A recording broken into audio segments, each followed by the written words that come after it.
ahí ya está la pauta. ¿Dónde está el problema? Porque está muy difícil que encontremos un valor exactamente igual con enteros y decimales. Ahí está el problema. Entonces la pregunta que tenían que haberse hecho es: ¿qué ha pasado con esa pérdida del año 1? ¿Cómo la hemos tratado en el año 2? Pues como algunos de los compañeros han dicho, y vamos a revisar el resultado acumulado. En el resultado acumulado del año 2 solo tengo 400 pesos. ¿Y de dónde nació esos 400 pesos? De los dividendos preferentes que pagamos a pesar de no tener utilidad. Entonces dijimos, vamos a pagar esos dividendos con cargo a que en las futuras gestiones tengamos resultados positivos. Entonces, de ahí nació y lo llevamos los 400. Pero la pérdida del anterior año, que era 7.990 con 46 centavos, ¿qué estamos haciendo con esa pérdida? O, dicho de otra forma, ¿qué tendríamos que haber hecho con esa pérdida? Absorberla, ¿no ve? La empresa tiene que absorber esa pérdida. ¿Y dónde la va a absorber? ¿En qué cuenta? En resultados acumulados. En otras palabras, ya tengo una pérdida de 400 pesos y adicionalmente tengo que hacerme cargo de 7.990 además. Entonces, en el saldo del año 2 de resultados acumulados, estamos observando ya a simple vista de que solamente tenemos 400 y nos fijamos en la celda y obviamente solo estamos jalando 400 pesos. ¿Qué tendríamos que jalar adicionalmente? La pérdida del año anterior. Entonces, a eso le voy a sumar un número negativo que es 7.990. Con eso ya está cuadrado el año 2. El año 3, otra vez pueden observar que tengo exactamente la misma diferencia, ¿no? Tengo 7.564 y el año anterior la pérdida ha sido 7.564. Entonces ahí ya teníamos una celda que no estaba jalando los resultados del año anterior. Ok, entonces lo que vamos a hacer es ajustar nuestra cuenta de resultados acumulados copiando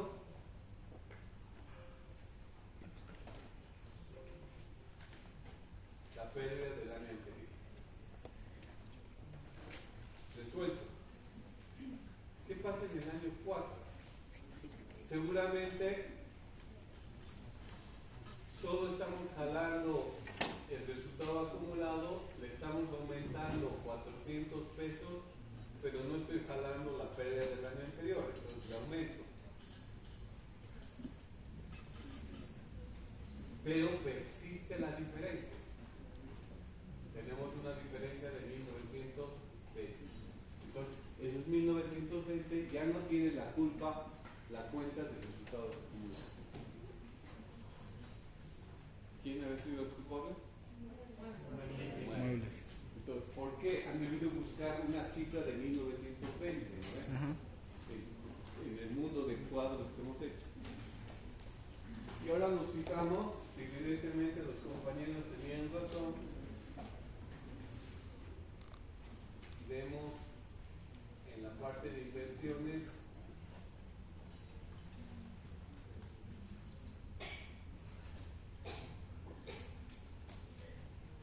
acá está, inversiones en el año 4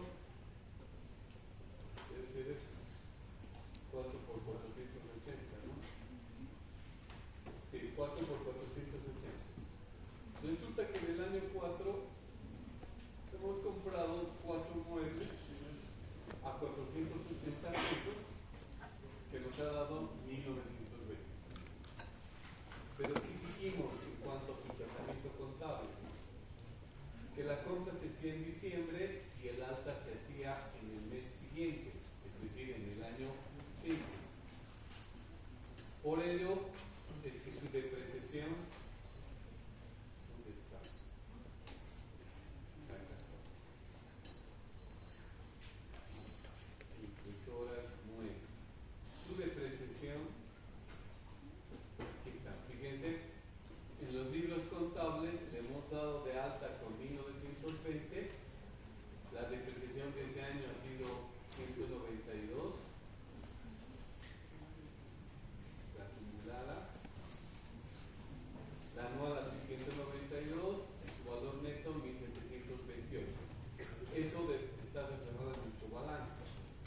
Pero en el flujo de caja, las salidas de plata no están en el año 5, seguro, ¿no?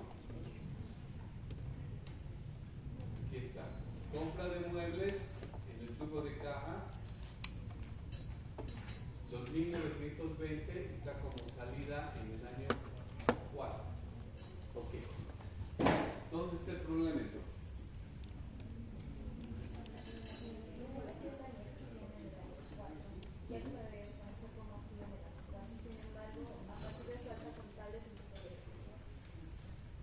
Porque lo que está pasando es que yo no puedo cambiar ahorita y decirles, lo llevaremos en enero. Esa sería la solución fácil. Yo les tengo que decir, ¿qué hacen en ese caso? La compra la hicimos en diciembre y el alta lo estamos dando en enero. No podemos hacer un asiento cojo, en otras palabras, porque el momento que hago la transacción de la compra del mueble en diciembre, ¿cuál es la contracuenta? Una cuenta es caja y bancos, porque seguramente lo estoy comprando al contado. Y la otra cuenta,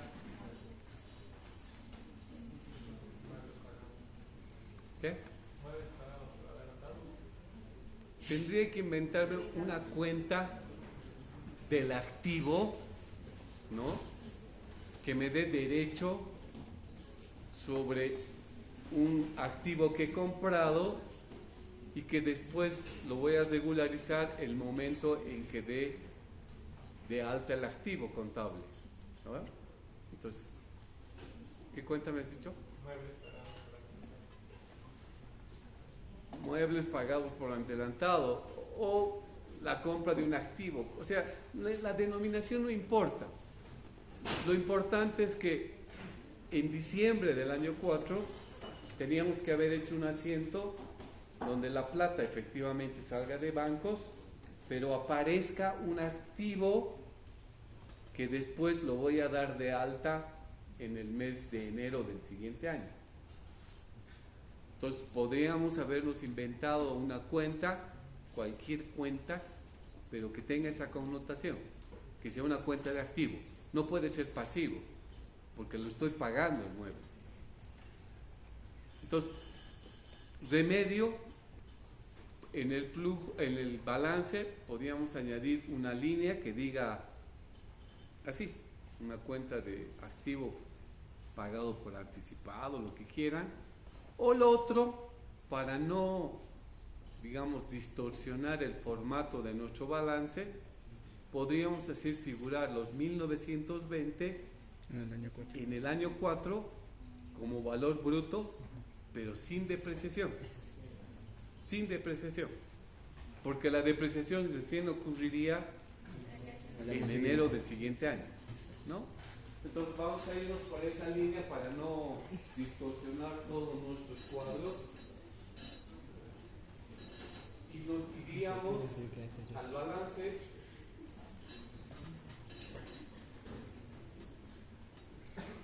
En la parte de muebles,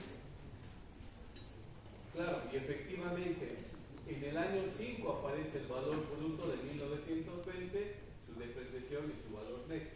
Entonces, lo que tendríamos que hacer aparecer aquí, en el año 4, es el valor de estos 4 por 480, los 1920. No habría depreciación acumulada y su valor neto sería los mismos 1920.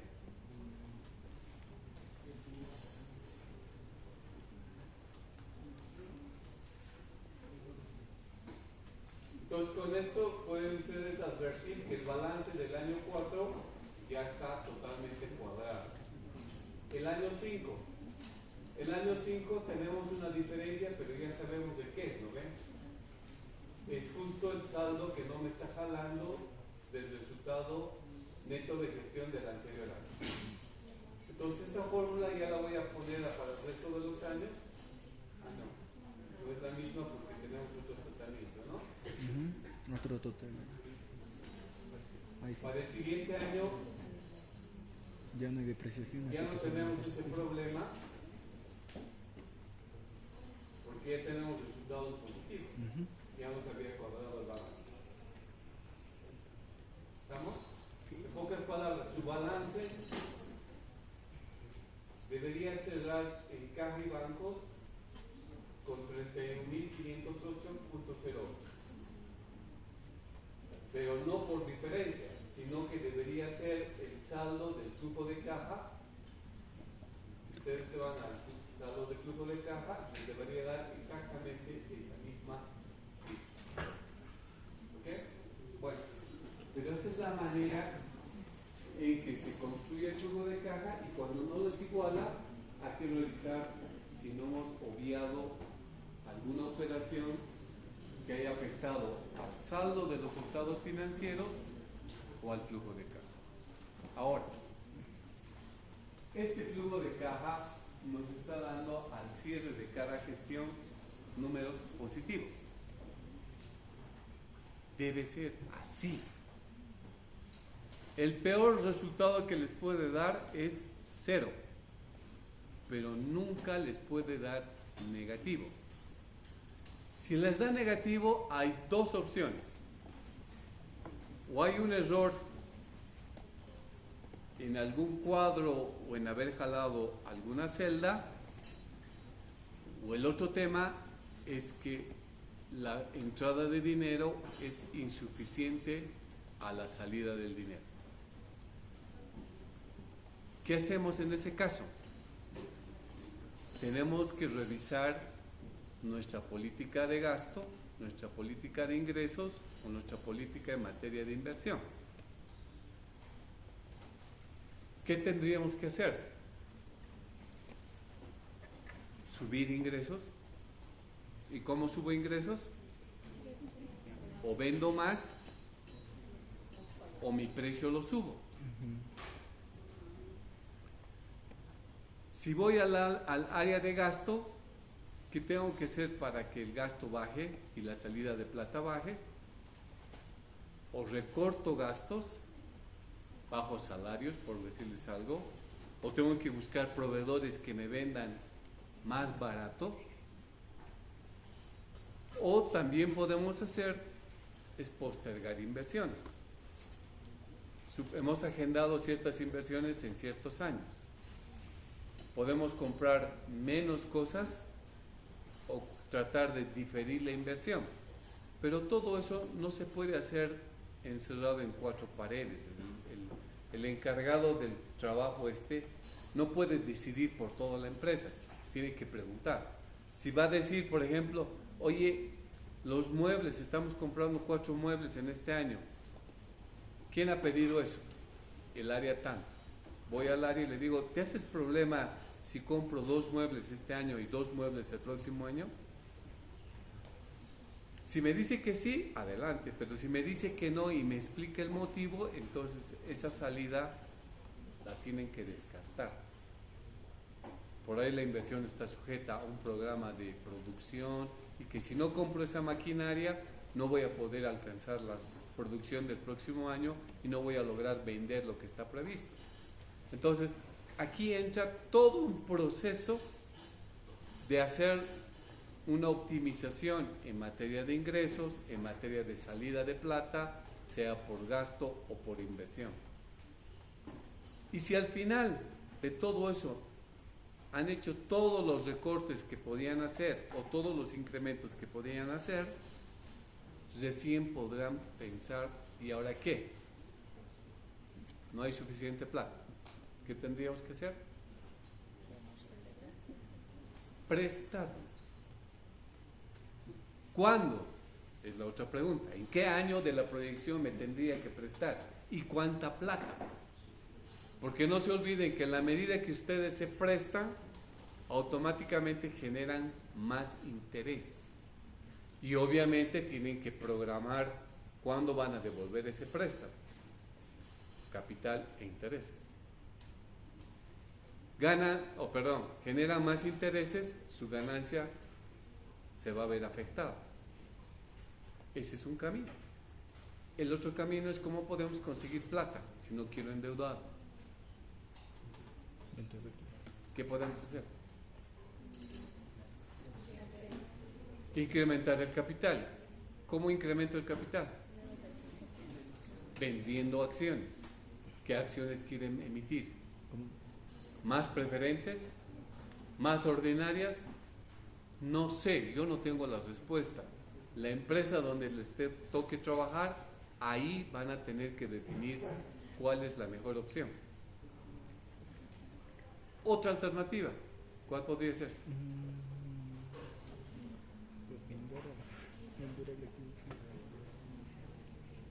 Necesitamos plata. ¿Cómo inyectamos más plata a la empresa? ¿Qué? Ya hemos hablado del préstamo. ¿Qué? Emisión de bonos.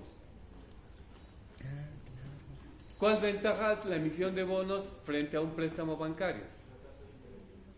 Primero, la tasa de interés. Y segundo, ¿hay otra ventaja más? No. Es obvia. ¿Cuál es la segunda ventaja? ¿Qué va? No, fuera de los intereses.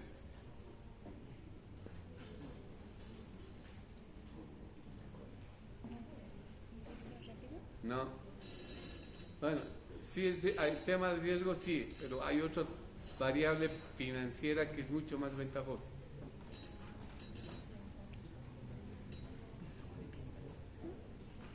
¿Cuál es? Que en el préstamo tienen que pagar capital e interés. En cambio, en los bonos solo pagan interés. ¿Cuándo van a pagar capital? Cuando se vence el bono. Entonces eso les da un chance de que en ese periodo de vigencia del bono solo habría necesidad de plata para intereses, no para capital. Y ya cuando vence el bono se supone que la empresa estará más sólida, tendrá más plata y va a poder devolver el capital de aquí a 10 años o 8 años. Entonces, ¿de qué estamos hablando? Primero, olvídense, no tengo receta para todas las empresas. Sería pues demasiado pretencioso de decirles, este es el ABC, chicos, que tienen que hacer. No hay. Cada empresa es un mundo diferente. Hay empresas que tienen fuentes de financiamiento como apertura en bancos y hay otras que no pueden entrar acceder a un banco porque están al full de su capacidad, o son empresas nuevas, o no tienen garantías, etc. Habrán otras empresas que no pueden emitir acciones. ¿Por qué? Porque son empresas unipersonales. Entonces no van a poder emitir acciones, también podrán pensar entonces en colocar un socio más en la empresa. Pero bueno, el punto es de que estos ejercicios no son tan fáciles como lo hemos hecho así en la clase dirigida y todo a la primera nos va a cuadrar. No, vamos a tener que buscar escenarios que den factibilidad a la empresa en los próximos 10, 15 años. Y entonces ahí vamos a poder jugar con varios de los conceptos que hemos colocado como supuestos en materia de costos, en materia de inversiones, en materia de ingresos, etc. Aquellas empresas que pueden subir el precio, por ejemplo, sin que les afecte su demanda, pues adelante. Seguramente tendrán un dominio de su mercado mejor que otras empresas. Pero también habrán otras empresas que si suben el precio, se les escapan sus usuarios, sus clientes. ¿Por qué? Porque son un producto o un servicio que no es indispensable. Por ejemplo, ahora que estamos viviendo en época de crisis, porque tenemos una crisis y eso no lo podemos hacernos de la vista gorda, no somos gobernantes, somos académicos. ¿No les llama la atención que en las calles hay un montón de locales que están en alquiler? ¿Será porque sí? ¿Será que hay más tiendas que negocios que quieran colocar la gente? No, es porque los negocios no están dando. ¿Y qué negocio más o menos es el que está dando? ¿Cuál es el negocio que más o menos da? Comida. El de la comida. ¿Y por qué será? ¿Porque es rica? No, Porque es una necesidad. porque satisface una necesidad básica de la gente. Y entonces la gente cuando no tiene plata, ¿qué hace? Pues sigue yendo al cine, al Mega Center, en los estrenos, así. Prioriza la comida. Trata de cuidar el peso y va cuando sea 2x1, 3x1 o aunque sea vemos en YouTube. ¿Por qué? Porque no tenemos plata para eso, porque tenemos que cuidar para el pan de cada día. ¿Me entiende? Así nomás es la economía, no hay otra. Entonces, en ese contexto, hay negocios que no tienen cabida, pues, ¿por qué? Porque venden cosas que a la gente no le es indispensable. Y es más, en el mismo tipo de negocios hay una demanda diferente. A ver, yo les pregunto, este kiosquito que está aquí a la vuelta, ¿qué hace que tenga 20, 30 tipos permanentemente haciendo fila? ¿Cuál es la competencia que tiene en relación a otro negocio que está más allá, que es el comedor? La ubicación. ¿Qué es? ¿El precio? ¿Es la calidad? ¿Es la cantidad? ¿Qué es?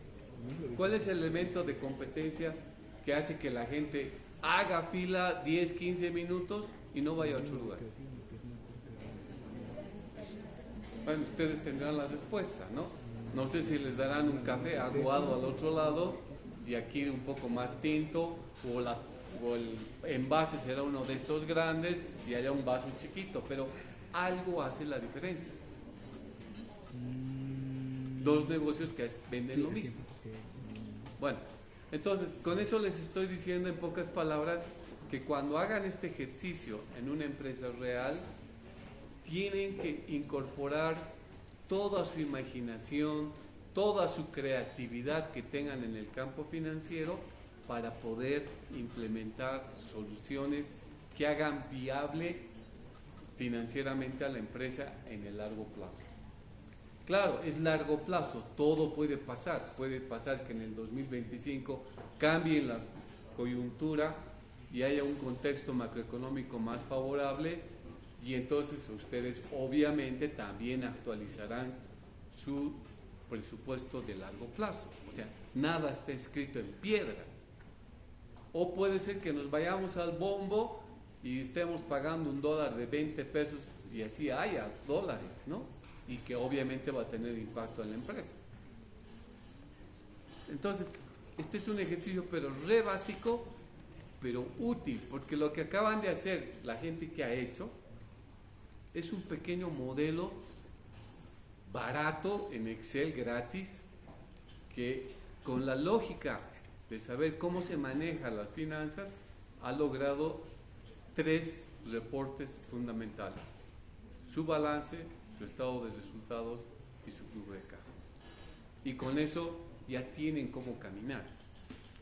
A partir de este momento ya podemos hacer simulaciones o podemos hacer otro tipo de cositas ya más de pinta, digo, porque ya son complementaciones, como por ejemplo lo que podemos entrar es hacer proyecciones de indicadores financieros, y eso ya lo saben.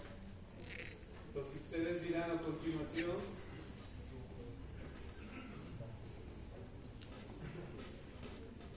¿qué dirán acá? Proyección de índices financieros. Ya lo estamos complementando, ¿no?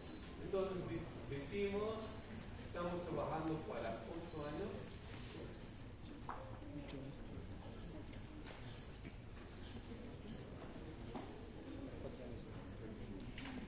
¿Listo? Y empezamos a ver qué indicadores financieros podemos calcular. ¿Les escucho? ¿Cuál?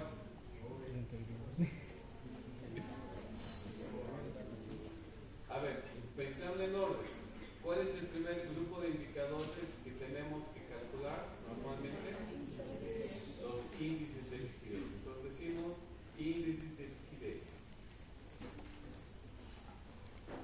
Y le ponemos así, fondo azul, para que sea bonito, letras blancas, negrillas, listo, índice de liquidez. ¿Cuál es el primer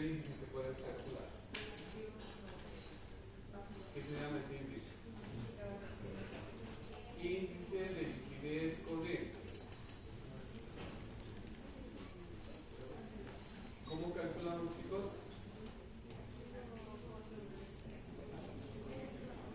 ¿Cómo se calcula el índice de liquidez corriente? Activo corriente sobre pasivo corriente. Entonces nos vamos al balance, obviamente, y tenemos información desde el año 0 para ese indicador, por ejemplo. Entonces decimos total de activo corriente sobre total de pasivo corriente. Listo. Es 4.53. Y con esta misma lógica sacamos para el resto de los años. Fíjense qué tan sencillo.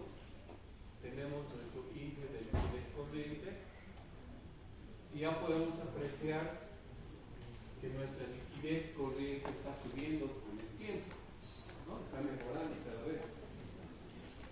Y podríamos preguntarnos ¿y cuánto sería el valor óptimo? Los libros nos dicen 2 a 1. Nosotros estamos por encima de eso. ¿Qué nos está llamando a la reflexión? Es que podríamos invertir más. O sea, tenemos plata seguramente. Y eso lo confirman con su caja y banco, ¿no?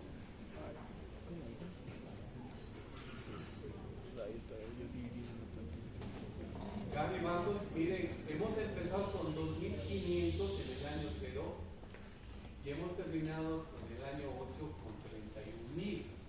O sea, es un montón de mineral que estamos acumulando en el banco. Entonces, si vemos esto, diríamos, oye, estamos perdiendo plata. ¿Y qué hacemos con el banco? No nos pagan un centavo en un corriente. Invirtamos, crezcamos más y haremos subir más las ventas. Pero bueno, eso será producto de la primera corrida que hagan y ya empezaremos a tomar decisiones, ¿no? Pues lo que estamos viendo es que es muy sencillo poder calcular estos indicadores financieros. ¿Cuál otro más se les ocurre? Pruebas y graduadas. Prueba ácida. ¿Cómo lo calculamos? Total de activo corriente. Prueba ácida. Decimos total del activo corriente menos inventario sobre pasivo corriente. Como ya están en finanzas 3 se supone que saben todos los indicadores, obviamente el valor va a bajar. Podríamos calcular el plus tercero, el índice de liquidez inmediata, ¿no? ¿Cómo calculamos?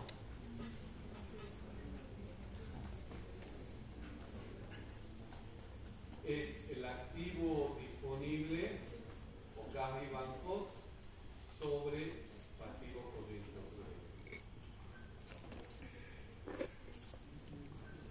Obviamente, como el índice de liquidez es más exigente, los resultados por eso están reduciéndose. No hay problema.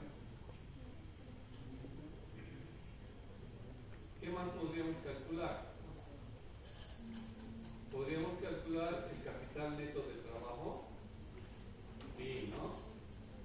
¿Cómo lo calculamos? Eso lo calculamos en pesos, ¿no? Decimos activo corriente menos, no dividido, menos pasivo corriente.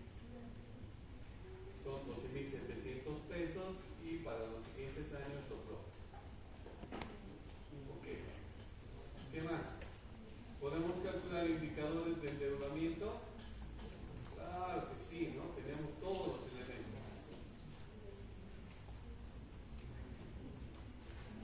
Entonces vamos a calcular el endeudamiento total, el endeudamiento a corto plazo y el endeudamiento a largo plazo.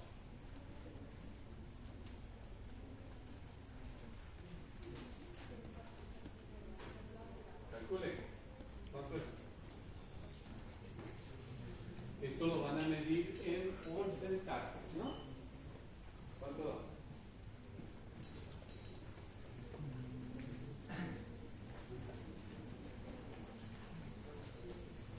¿Qué operación hacemos? ¿Con qué cuentas?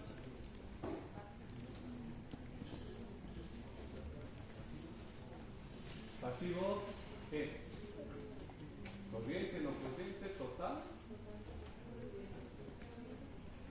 Pasivo total sobre activo total, ¿no? Todo lo que hemos visto en Finanzas 1 entra aquí.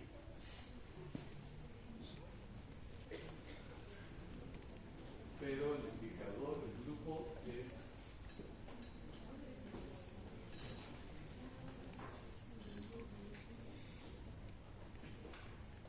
índices de endeudamiento.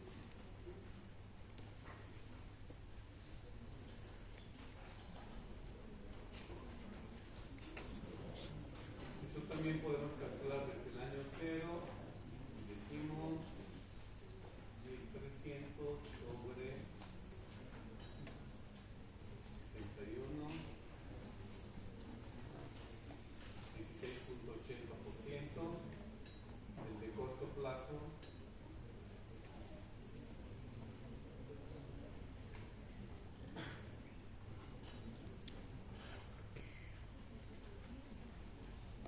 $5.87 y el de largo plazo,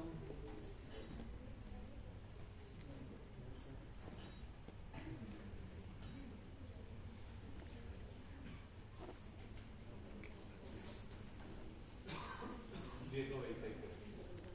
Se supone que sumando el corto y el largo plazo nos tiene que dar el 16.80%, ¿no? Y de esa manera, ya lo tenemos todo.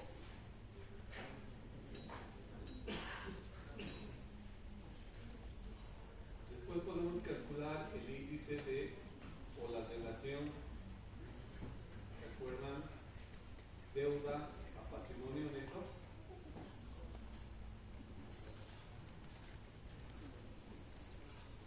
Que no es otra cosa que el grado de apalancamiento que tenemos. Es decir, por cada peso que yo me presto, ¿cuánto de plata propia tengo? Pasivo total sobre patrimonio neto.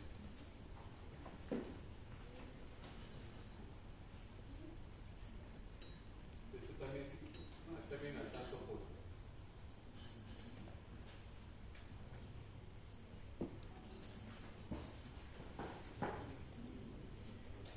Eso significa que en el año 0, por ejemplo, ese 0,20 nos dice que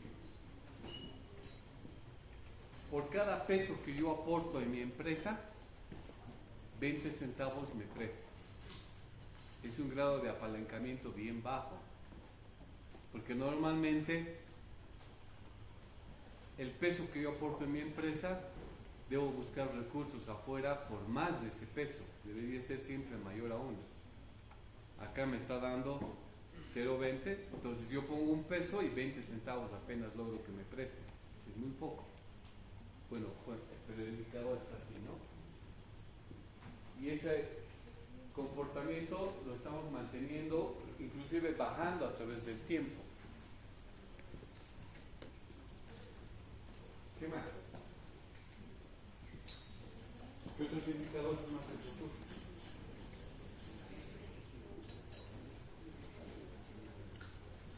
No se preocupen, muchachos, en el examen van a tener tiempo para poder pensar más. Porque seguro que va a haber cosas como esta.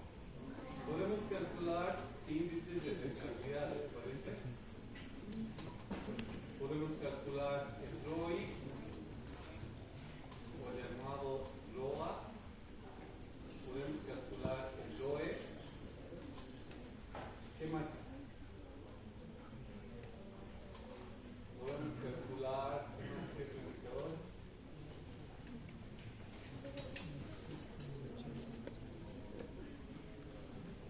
La utilidad sobre ventas, podemos calcular, ¿sí? ¿Recuerdan? Dividir tu pantalla.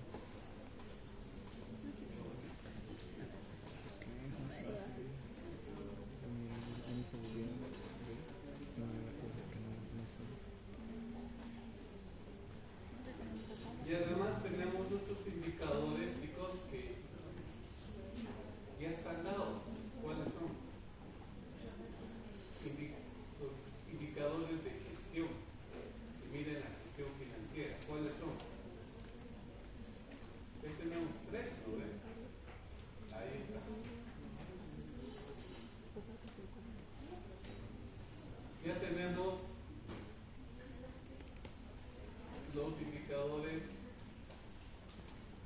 plazo medio de cobro, el plazo medio de inventarios, el plazo medio de pago.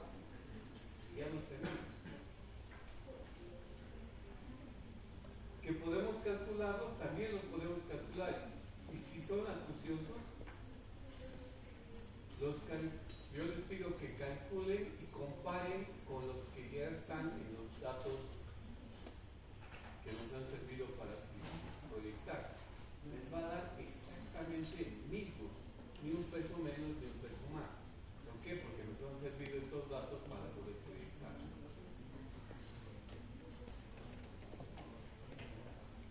Para hacerlo más listo y terminar esta parte, diríamos, el ROI. ¿Cómo calculamos? ¿Qué dividimos? Está muy callado, ¿qué pasa? El resultado neto de gestión, que en este caso tengo pérdida, sobre el total del activo, ¿no? Y eso lo puedo colocar en porcentajes. Entonces, en el año 1 no tengo rentabilidad, porque más bien tengo una pérdida, por eso es que está saliendo un número negativo. Ya en los siguientes años, esta situación mejora hasta un 18%. Si quiero sacar la rentabilidad sobre el patrimonio neto, de manera similar, dividimos el resultado neto de gestión, pero sobre el patrimonio neto, sobre el equity. Y también tenemos, obviamente, una pérdida en los primeros 4 años y después se revierte la situación. Y si hablamos de la rentabilidad sobre ventas, esto no es otra cosa que dividir la utilidad neta de gestión o el resultado neta de gestión sobre las ventas.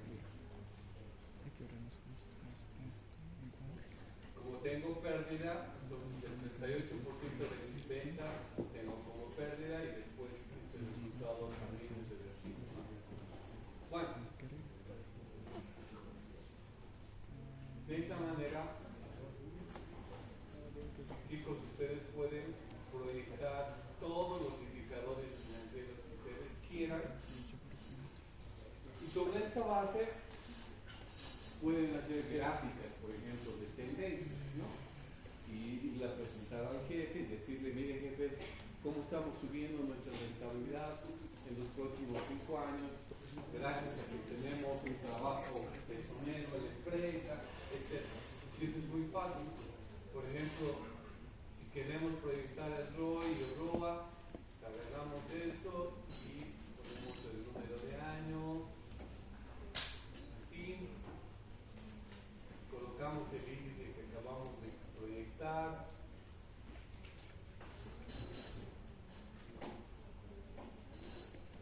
y luego manchamos estos datos, insertamos una gráfica, puede ser de tendencia, esta, y tienen de manera visual el comportamiento de un indicador que siempre le interesa a los dueños, que es la rentabilidad, ¿no? Inclusive pueden colocar etiquetas a los datos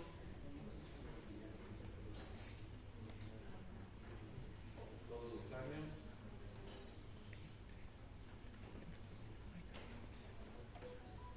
Y de manera gráfica mostrar qué está pasando con nuestra empresa.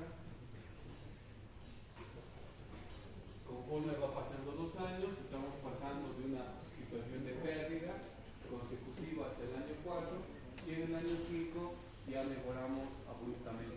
Entonces, hay un mundo de herramientas que ustedes pueden aprovechar para hacer una buena presentación en un informe respecto a la proyección.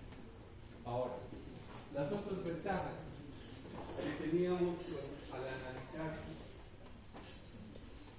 nuestro modelo.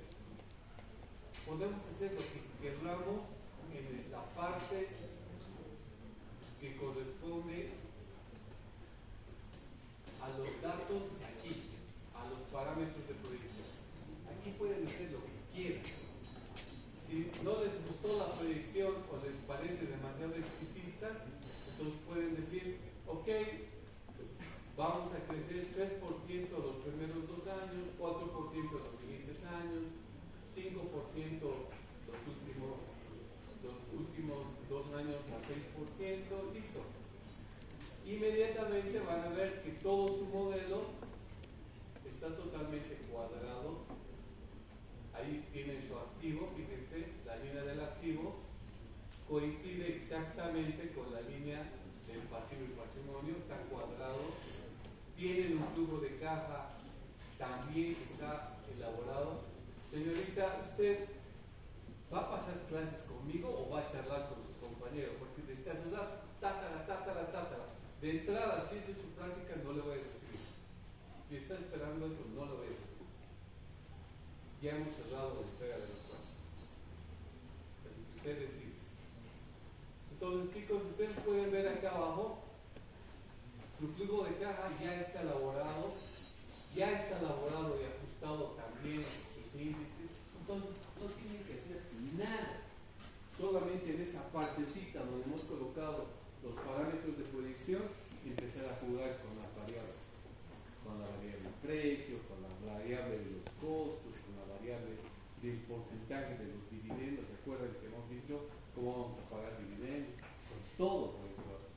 Ya no tienen que preocuparse por estar ajustando cuadro por cuadro, porque todo lo hemos hecho.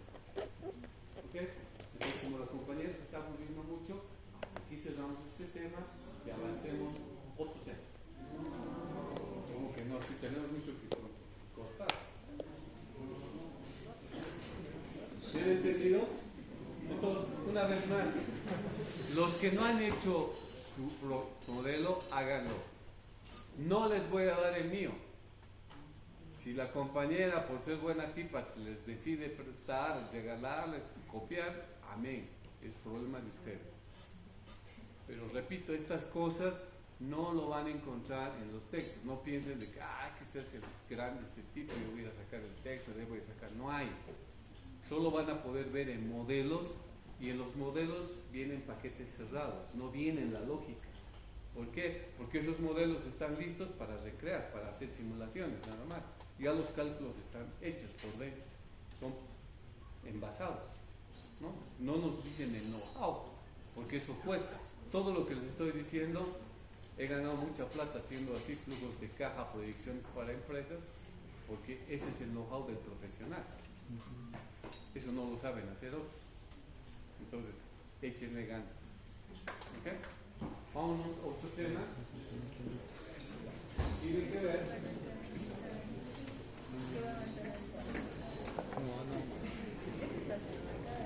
Este tema se va a avanzar ahora igual en cada lección.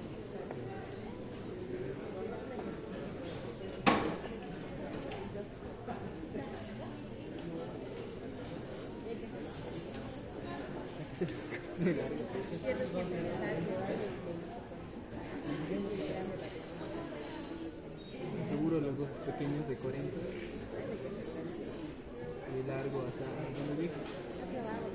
Todo. Vamos a hablar Esta ahora vez del sí costo voy de capital. Como les había anticipado, hay dos maneras de enseñar este tema. 15 minutos o 2 semanas. Nos vamos a ir por el camino difícil. Solo así se aprende. ¿Por qué? Porque las cosas que les enseño muy difícilmente van a poder encontrar en bibliografía, solamente haciendo.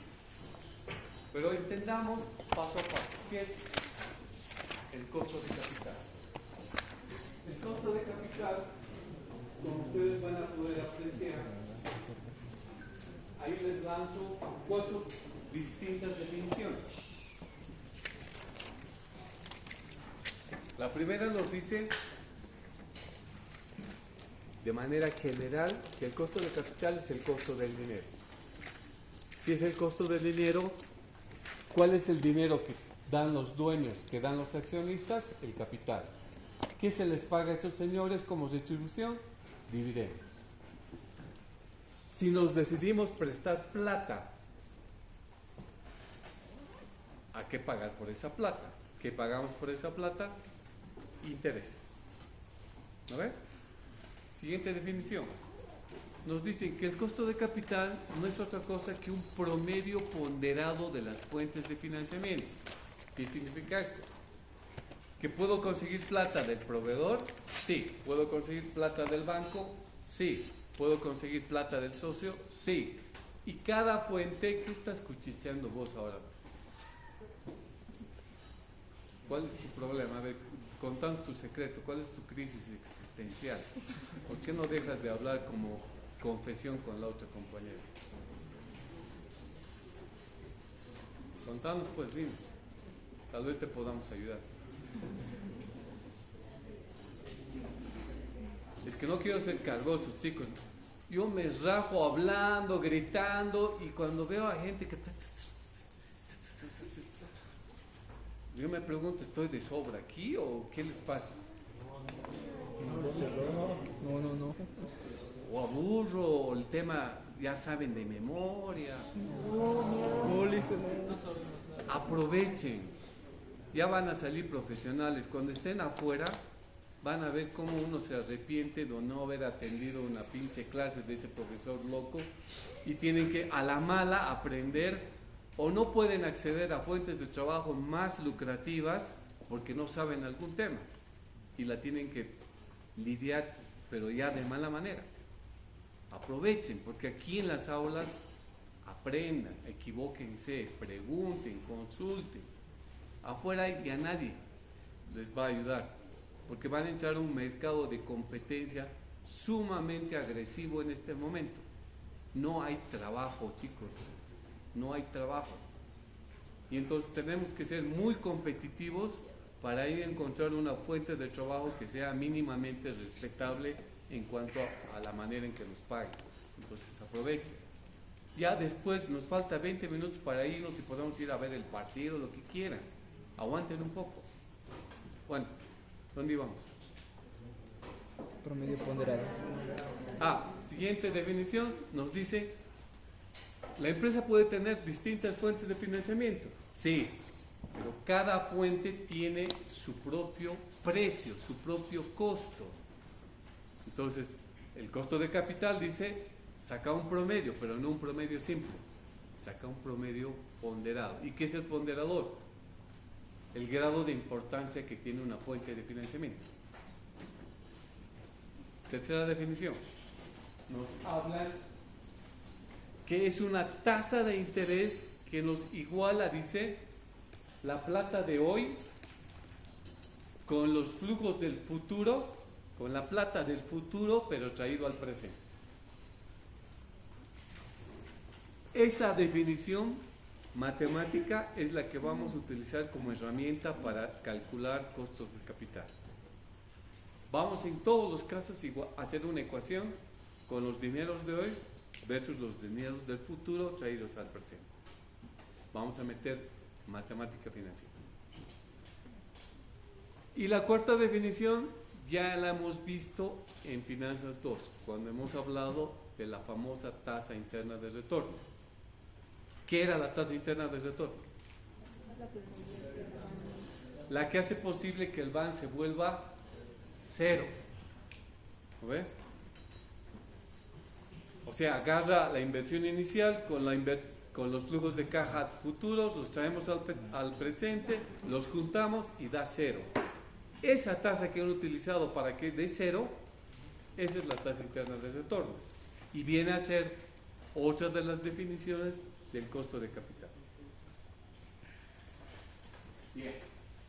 Ahora, desde el punto de vista de los modelos que hemos visto,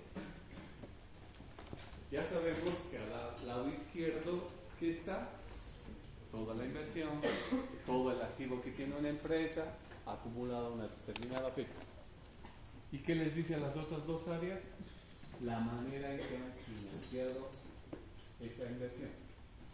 ¿Cómo lo han financiado? Prestándose pasivo y dando plata propia por parte del dueño, por parte de los accionistas y de la propia empresa, su patrimonio, la parte de abajo, la que dice equity.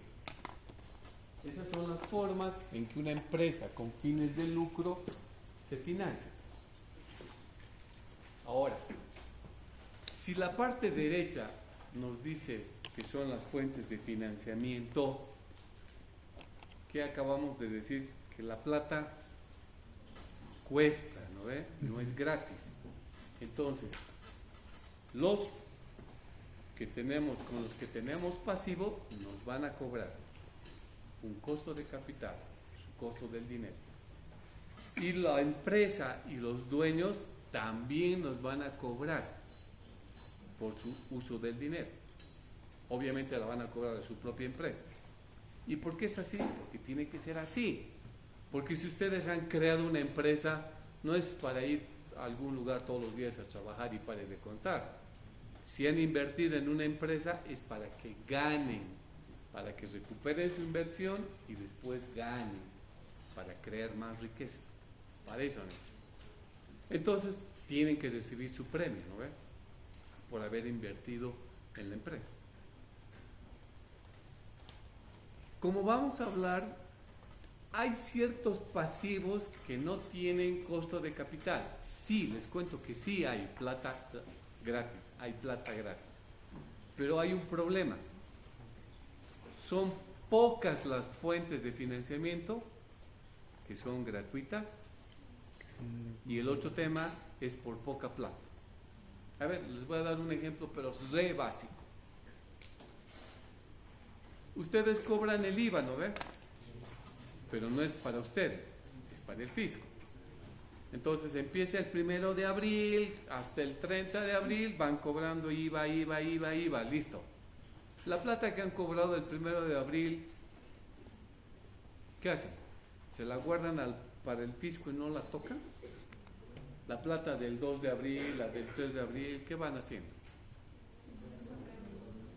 ¿Qué van haciendo? La van trabajando, la van disponiendo, ¿no? La cosa es que cuando termine el mes de abril ya saben cuánto le deben al fisco. ¿Cuándo le tienen que ir a pagar? Dependiendo del número de NIT. Digamos, a mí me toca el 15 de cada mes. Perfecto. Entonces, yo tengo prácticamente 44 días, 30 días de un mes y 14 días del siguiente mes para usar la plata del fisco gratis, porque el fisco no me va a cobrar. Si utilizo la plata del 10 de abril, del 2 de abril, toda esa plata la he usado, no me va a cobrar intereses. Su plazo de esa fuente de financiamiento es cortito, 44 días, pero no tiene costo. ¿Cuándo tiene costo? Cuando no paguen en el día 15. Siguen usando en el día 15, pasa el día 16 y se acuerdan, pucha, tengo que pagar. Van al fisco, ¿cuánto les van a cobrar? ¿Lo mismo? No, ya les van a aplicar una multa. Ese es el costo de capital. No les van a cobrar, les van a cobrar accesorios, les dicen, ¿no ve? ¿Les van a cobrar intereses? Sí, porque les van a actualizar la deuda. ¿Les van a cobrar incumplimiento de deberes formales? Sí. Van a decir tantos UFBs, tantos bolivianos. El punto es de que esa fuente de financiamiento que la han utilizado por un día o por 5 días más, ahora tiene costo, después del día 45. ¿Entienden? Otro ejemplo, una factura de la energía eléctrica. Recibimos por un mes, el primer mes, recibo, por decirles algo, el 1 de abril, y ahí abajito dice fecha de vencimiento. ¿Cuánto tiempo normalmente tiene? No, una factura. Un mes. Un mes. Entonces dice, tiene tiempo hasta el 30 de abril para pagar. Me hago el OPA. Espero el segundo mes. Viene la segunda factura. Y esa segunda factura, ¿qué dice? Deuda del mes de mayo más una deuda pendiente del mes de abril. Suma total, tanto. ¿Qué vencimiento tengo? Normalmente 830 días. ¿No? Entonces, ¿qué significa eso? Que si yo tengo que pagar esa deuda, financieramente la voy a pagar en el día 60 o en el día 59. ¿Y qué voy a hacer más antes? Estoy usando ese dinero para otras cosas. Lo estoy haciendo trabajar. Entonces, ¿qué tenemos? 60 días para usar el dinero del servicio de eléctrico para otras cosas, que no tiene costo. ¿Cuándo aparece el costo? Cuando pasa el día 60, voy a pagar el día 65, voy a ventanilla y me dicen, no, usted ya inició en corte, me dicen. ¿Y eso qué implica?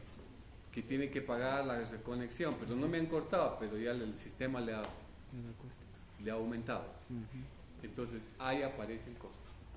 Entonces, la manera, en pocas palabras, para hacerlo cortito, ¿cómo reconocemos que una fuente de financiamiento tiene costo de capital, especialmente pasivos?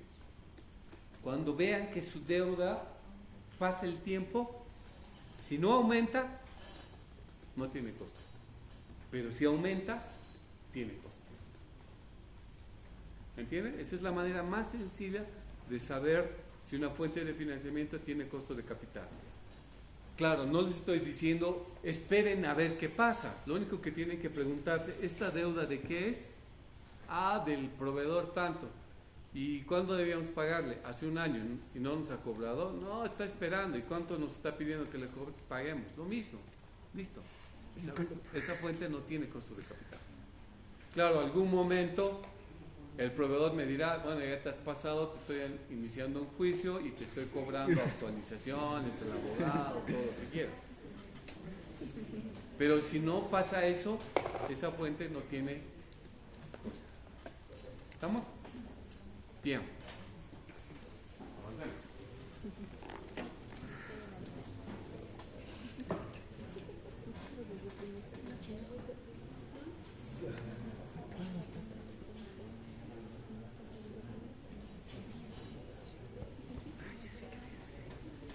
Este primer modelo, no sé si tengo muchachos aquí que están en portafolio, pero si están en portafolio ya lo han visto y con profundidad. Con ustedes vamos a ver más superficial porque no necesito más. Este primer modelo es un modelo creado hace muchos años, cuyas siglas son el famoso KPN, que deriva de su denominación del modelo en inglés. Su traducción está ahí abajo. Este modelo tiene la característica que trabaja con información de mercado de valores. No trabaja con información de las empresas, sino con la información de las empresas que cotizan en bolsa. Y el modelo lo que pretende es calcular qué rentabilidad, en otras palabras, qué costo de capital yo debería pedir por hacer una inversión con mi plata. Pero en este caso, por invertir en títulos valores, no invertir en la empresa directamente. O sea, comprar la acción de una empresa, pero no meterme a la gestión, a la administración de la empresa. Compro la acción de la empresa, ¿por qué?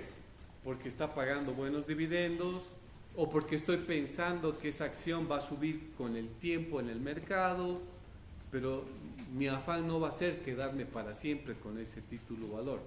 Y entonces yo voy a asignar una X cantidad de dinero a comprar ese título valor y el modelo nos va a decir cuánto deberíamos ganar por hacer esa inversión. Entonces este es un modelo que se utiliza mucho, pero en países donde tienen mercados de valores bastante desarrollados, porque pide información que nuestro mercado, por ejemplo de Bolivia, no tiene información estadística. Y el segundo elemento, bueno, primero lo conozcamos, cuando conozcamos al modelo. ¿En qué consiste este modelo? Este modelo recoge un criterio para decir qué tipos de riesgo tiene una empresa. Y dice, una empresa cualquiera se enfrenta a un riesgo denominado no sistemático o diversificable, porque el decir no sistemático significa que es un riesgo que no es para todos, no es un riesgo para todo el sistema, solo es un riesgo para ciertos tipos de empresas. Por ejemplo, ¿El banco tiene riesgos? Tiene riesgos, pero es un riesgo típico de los bancos. ¿Las empresas constructoras tienen riesgo? Tienen riesgo, pero tienen un riesgo muy diferente al riesgo de los bancos. ¿Los hoteles tienen riesgo? Sí, se manejan con otro riesgo, pero que es propio para los hoteles.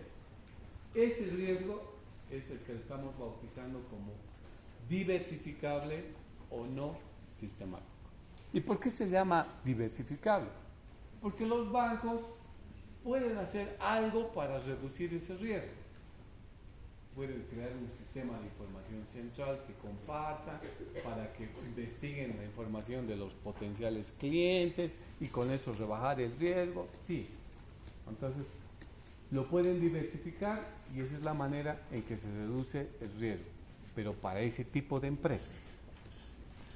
En cambio, el otro riesgo, que es el riesgo del sistema, el riesgo que no lo podemos rebajar, es un riesgo que afecta a todo el mundo en general. Caso concreto, por ejemplo, el tipo de cambio. Ninguna empresa puede hacer algo para que el tipo de cambio en el país suba o baje, porque es un riesgo de país.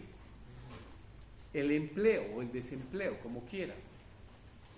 Por más que emplee más gente el banco, no va a incidir para que el indicador de desempleo en el país pueda subir o bajar. Podrá afectar en algo, pero de ninguna manera va a poder incidir dramáticamente. Entonces, ese tipo de riesgo que afecta a todo el sistema es el segundo riesgo con el cual trabaja una empresa. Y la sumatoria de estos dos riesgos es el riesgo total. Yendo otra vez al modelo. Al modelo, ¿cuál de los dos riesgos le importa? El riesgo sistemático, el riesgo para todos. El otro no, porque entiende que cada sector puede trabajar para reducir su propio riesgo. ¿Ok? Ahora, ¿qué más? El modelo además tiene o rescata muchos elementos de lo que ustedes ya conocen bajo el modelo de competencia perfecta. Arranca con un supuesto muy lógico, que en materia de finanzas lo manejamos constantemente, de decir, dos variables van como enamorados en la empresa, el riesgo y la rentabilidad. Si queremos ganar más, debemos estar dispuestos a asumir un mayor riesgo. Y si no queremos tanto riesgo, tenemos que contentarnos con un menor nivel de rentabilidad. Pero el punto es de que estas dos variables van de la mano, no se pueden separar. Y además nos proporciona ciertas condiciones con las que trabaja el modelo. Y esas condiciones, como ustedes pueden ya leer, son muy similares al modelo de competencia perfecta. Por ejemplo, nos dice como una primera línea de que a ningún inversionista de entrada nos va a decir, yo amo el riesgo, me encanta el riesgo, no importa que gane más, que gane menos, me encanta el riesgo. No, al revés. Nadie que tenga en juego su plata va a poder alegremente arriesgar su dinero, ¿no? A no ser que sea uno de esos ricos que ya no les importa el dinero, les importa otro tipo de cosas. Entonces, nadie en su sano juicio, ningún inversionista le va a encantar el riesgo. Siempre va a buscar reducir el riesgo y ganar más. Esa es la receta, siempre. Dos, como estamos entrando en un mercado de cuasi competencia perfecta, ningún inversionista y ningún demandante de dinero va a hacer que ese equilibrio que se encuentra en un mercado de competencia perfecta se vea afectado. ¿Y cómo se logra el equilibrio en la competencia perfecta? Gracias a las fuerzas invisibles que nuestro amigo Adam Smith nos decía de la teoría clásica de la economía. Esas fuerzas invisibles de la oferta y la demanda hacen que el mercado de manera natural logre el equilibrio.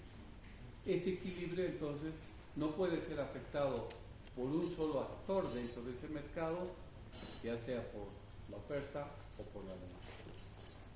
3. Como es un mercado de libre competencia, cualquiera puede entrar y salir. ¿Ok? No hay... me estoy adelantando. Ahorita voy a volver al último punto.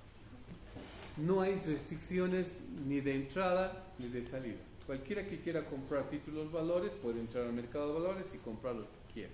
Y cualquiera que quiera salir del mercado, igual, no se lo van a impedir. El último elemento nos dice, es que en los mercados de valores dice que hay siempre una tasa, entre comillas, denominada libre de riesgo. Y que esa tasa libre de riesgo la pueden ganar cualquier inversionista que quiera comprar ese título valor libre de riesgo en la cantidad que quiera. No es como los bonos de aquí que dicen solo pueden comprar hasta 200,000, nada más. Aquí la tasa libre de riesgo es un título valor que supuestamente representa a un país que de manera simbólica siempre honraría sus deudas. ¿Y cuál es ese país? ¿Cuál es el país capitalista que tiene de antemano una fe ciega que siempre va a cumplir con sus obligaciones? Estados Unidos. Y entonces la tasa referente de tasa libre de riesgo, de la denominada tasa libre de riesgo, precisamente es un bono de Estados Unidos generado por el Tesoro General de Estados Unidos, porque entiende que ese país, aunque todo el mundo se caiga, siempre va a cumplir con sus obligaciones de pagar intereses, devolver capital. Claro, le decimos entre comillas libre de riesgo porque ¿qué pasa si le tiran bombas todo el mundo atómicas y desaparece el país? Obviamente no va a poder pagar. O sea, no hay nada libre de riesgo, siempre hay riesgo, ¿no? Pero bueno, el modelo considera ese elemento como una tasa a la cual pueden acudir los inversionistas y colocar su dinero. ¿Qué otros elementos más? Ya saben que en los mercados de competencia perfecta todo el mundo tiene acceso al mismo nivel de información. Nadie puede tener información privilegiada. Eso es penal. Y el otro tema es que el Estado solo tiene un rol de gendarme. ¿Qué quiere decir? Es el que pone las reglas y que vela que esas reglas sean cumplidas. Entonces, en los mercados de valores dejan que los actores que intervienen en el mercado fluyan por sus propias fuerzas y lo único que hace el Estado es venir y colocar un regulador, un superintendente, una Comisión Nacional de Valores, lo que se venga a llamar, y se fija que nadie está haciendo ciertas cosas para ganar más dinero o aprovechándose de ciertos factores o de cierta información en beneficio propio. Entonces, por eso es que en las películas, por ejemplo, ven de que a ciertos corredores de bolsa los agarran porque se han aprovechado de cierta información, con lo cual se ha hecho rico de la noche a la mañana. Y entonces hay un seguimiento permanente allá, por ejemplo, en Estados Unidos, donde analizan las transacciones de todos los días y ven si ha habido una transacción que de pronto le ha hecho ganar un montón de dinero de un día para el otro. Investigan para saber si ha sido suerte o ha sido un análisis muy bueno realizado o tenía alguna información que ha sido utilizada en su provecho. Bueno, más referencias el día... No. Lunes, sí, lunes.